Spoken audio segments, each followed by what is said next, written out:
नमस्कार मित्रांनो, जय जिजाऊ जय शिवराय। सह्याद्रीच्या उत्तरेकडे पसरलेल्या रांगा आणि तिथला अंगावर शहारे आणणारा इतिहास अनुभवण्यासाठी स्वराज्य रक्षक चॅनलवर तुम्हा सर्व शिवभक्तांचं पुन्हा एकदा स्वागत आहे। आज आपण एका अशा किल्ल्याची सफर करणार आहोत जो नाशिकच्या दिमतीला आणि साल्हेर मुल्हेर सारख्या अजस्त्र किल्ल्यांच्या रक्षणासाठी उभा आहे।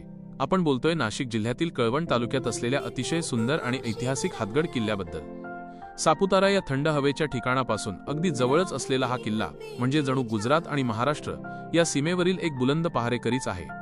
या गडाकडे पाहिलं की जाणवतं की छत्रपती शिवाजी महाराजांनी स्वराज्याची सीमा विस्तारताना आणि सुरतेच्या मोहिमांच्या वेळी या परिसराचं किती अचूक नियोजन केलं होतं। गडाची चढण चढताना लागणाऱ्या पायऱ्या आणि आजूबाजूचा निसर्ग मनाला मोहून टाकतो।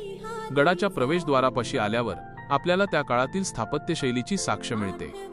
गडावर प्रवेश केल्यानंतर नजरेत भरतात ती म्हणजे तिथली पाण्याची टाकी आणि धान्याची कोठारं। एका डोंगरावर शत्रूला रोखण्यासाठी आणि आपल्या सैन्याची रसद टिकवण्यासाठी केलेली ही व्यवस्था पाहून महाराजांच्या दूरदृष्टीचा अभिमान वाटतो।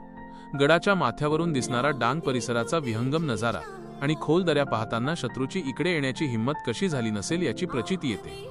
हातगड म्हणजे केवळ दगड मातीचा ढिगारा नसून तो आपल्या पूर्वजांच्या पराक्रमाचा आणि बलिदानाचा साक्षीदार आहे। आजही इथल्या वाऱ्यात महाराजांच्या नावाचा जयघोष घुमतोय असं आपल्याला भासल्याशिवाय राहत नाही। सह्याद्रीच्या या पाऊलखुणा जपण्यासाठी आणि आपला हा तेजस्वी इतिहास पुढच्या पिढीपर्यंत पोहोचवण्यासाठी आपण सर्वांनी या गडकोटांना नक्की भेट दिली पाहिजे। हातगड किल्ल्याचा हा प्रवास तुम्हाला कसा वाटला हे कमेंट्समध्ये नक्की सांगा। ही माहिती आवडली असेल तर व्हिडिओला नक्की लाईक करा आणि आपल्या शिवप्रेमी मित्रांसोबत शेअर करा।